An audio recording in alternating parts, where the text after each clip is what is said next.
Welcome again folks to another little episode of Whitebeard's Kitchen. So what I'm going to do is attempt a Singaporean chicken curry. I've never tried this before, so I've seen this on, and I'm going to be honest, it's going to walk. Some of the ingredients unfortunately I don't have, so I'll improvise with some of it. So the first thing that I need to do is make up the curry paste for this.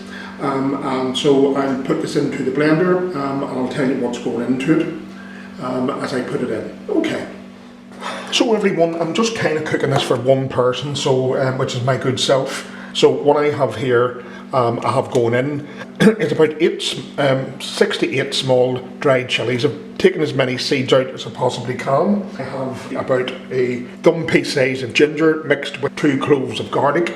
So I'm going to try and get that into this little blender. I've got about 3 small shallots, finely diced. I have 1 small onion that I have diced as finely as possible, and I don't think this blender is going to take everything, unfortunately, but we will soon see.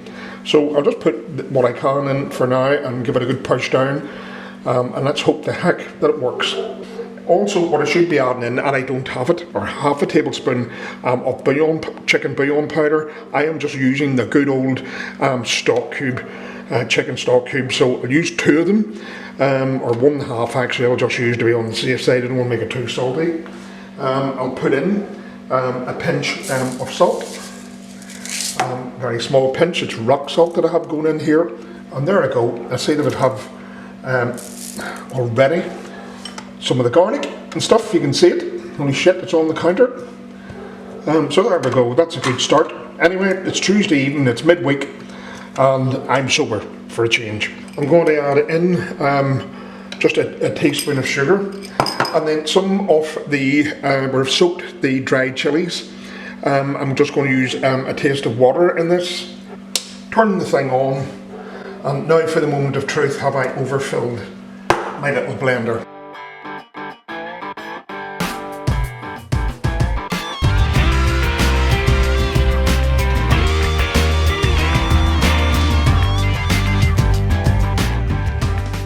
Take the lid off, if I can get the darn thing off, just to have a bit what it looks like. I will add in another taste of the water, and I see there's some seeds there. I don't want to put those in.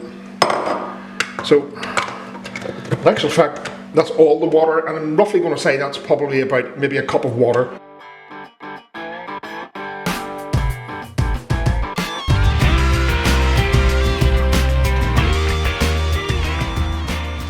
So take the lid off.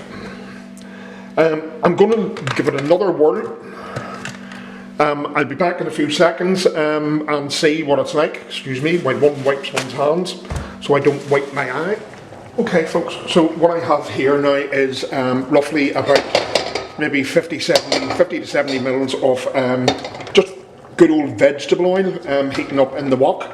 I kind of have that on high to medium, or medium to high. So not quite warmed up yet, and what I will do then is add in the curry paste and fry that up. So okay, here we go. I'm using all the curry paste. Wouldn't be me. You would think I was making for the 5,000. I'm making for the 1 person. So just want to fry this curry paste just for a few moments. Don't want to burn it, so I will have to keep an eye on it. I'll fry this up for 2 to 3 minutes. Just constantly giving it a stir and ensuring that the spices do not burn. And as you can see, I'm using my flat top non-stick wok with a non-stick spatula, and you know what I'm like about non-stick. I hate the bloody things, but however, one must and all that. No point in bringing out the super duper wok and super duper burner when one is only cooking for oneself. Everybody else, I don't want to kill them with this because I don't know how spicy it's going to be. It's probably going to be over spicy because I normally overdo things a slight bit, but this is the first attempt at this dish. So sitting on reasonably as near the high, and I just see, and you can probably see this, obviously that little blender didn't do the job I expected it to do. Probably some of those dry red chilies that had soaked should have been blitzed a little bit more, but hey ho, you live and learn. I should have got my super duper one out, but I mean really, I'm not care. I can mash this down a bit. I can lift these wee bits out that are maybe a bit too large. What I have is, and I should maybe put this in without parboiling my carrots and potatoes, which I will add into this. I'm just parboiling them just to speed the process up. This is doing nicely, the paste. It's just, I can see the oils from the spices coming through. So in now with just a small sprinkling of curry leaves. Okay, so in with that, a heaped teaspoon, maybe a wee bit more, of turmeric powder. What you would require for this recipe is meat curry powder. Something, to be honest, I've vaguely heard of before.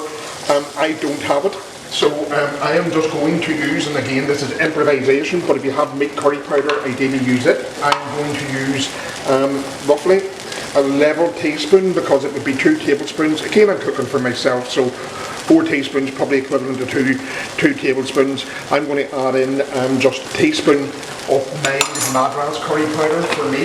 I'm going to turn just the heat down a tiny wee bit, bring it up to a medium. I just want to fry this round a little bit, just to get the flavours of the curry powder and the curry leaves through it. If you see me throwing little bits in, it's only little bits of garlic that have stuck to the board, so don't worry about that. Not part of the recipe, that was in allegedly with the paste.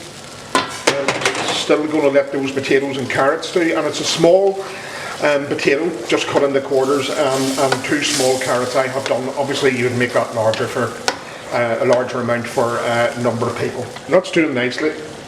Next, I have here about 125, 130 grams. I'm just using chicken breast ideally. I prefer thigh, and I would advise anybody use thigh for the likes of curries and things that got more flavour. And then directly in, I had roughly a stalk of lemongrass. Just going to throw that in, give it a bash. Just this is add just more flavour to it. Just stir this round the chicken. Get that well coated. I'm going to turn this down to kind of a low. As you can see, the spices are kind of drying off a little bit. Okay, absolutely wonderful smell with the curry, the turmeric, the curry paste. Just mix that round. You would use a full tin of coconut milk, again if you're cooking for 4 people. I like coconut milk, so I'm going to add in about 175 mils. Again, it's my taste. If you want to add less, add less. If you want to add a little bit more. And I've seen this being cooked the other day. As I say, on the School of Wok, I've had to make some improvisations because I just don't have maybe some of the ingredients that are kicking about, and like the meat curry powder. And then something a bit strange to me, I'm going to add in. This is evaporated milk going in. Okay, so I'm going to roughly add about 100 mils, 150 of evaporated milk. That's probably a wee bit over the top, to be honest. Again, for 4 people, this would be a cup. So there we are, that's that. I'm just going to put that on to a simmer, and let it simmer for about, so I'll put it on to a low to medium, probably near the low, for about 10 minutes. Let it simmer away. I just keep an eye on it. Just keep a little watch over it, give it a stir from time to time to make sure nothing sticks.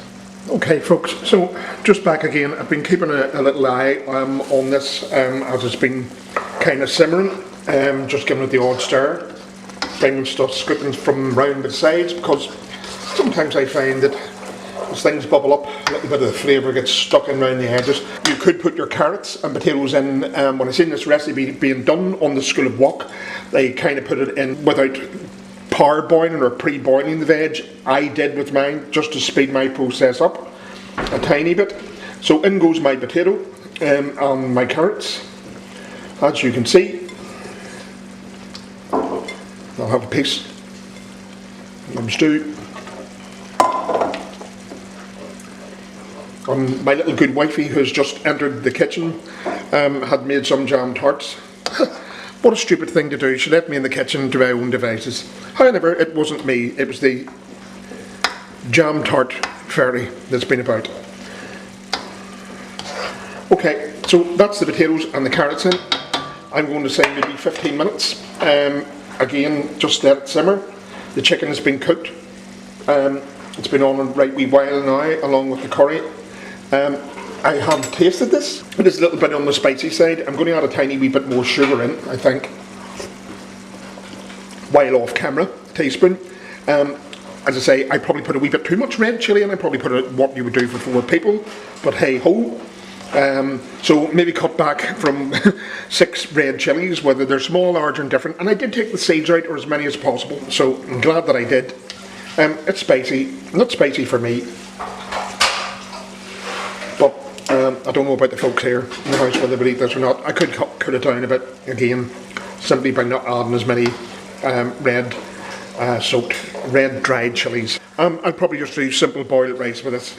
So everyone, this is my Singaporean chicken curry in the wok, cooked. So I'll serve this up with boiled rice, and it looks absolutely yummy. I've tasted it, bit of a kick to it. Probably I could reduce the red chilies. I did add another half teaspoon of sugar to it. Again, that's just me, but I think I've done pretty okay with this. Hard to tell, seeing that I've never had it before. I did let my better half have a little bit, and she's not a big spice person. Yeah, she said there's a bit of a kick, and she would maybe give it a go if there was, obviously it was with rice, and I toned down the chilli. So there we are. That has to be a good sign. Right folks, so here we are, on a plate. You would think I was desperate Dan. What do you call it, the size of this plate? So I'm going to have a bite of this. As you can see, the steam rising from it, it's absolutely boiling. Hot, as in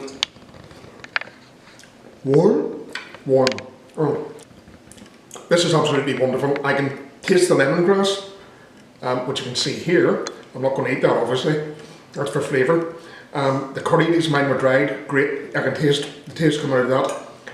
And the paste, absolutely wonderful. Yeah, there's a bit of a kick to it. Not as spicy as I thought it would have been.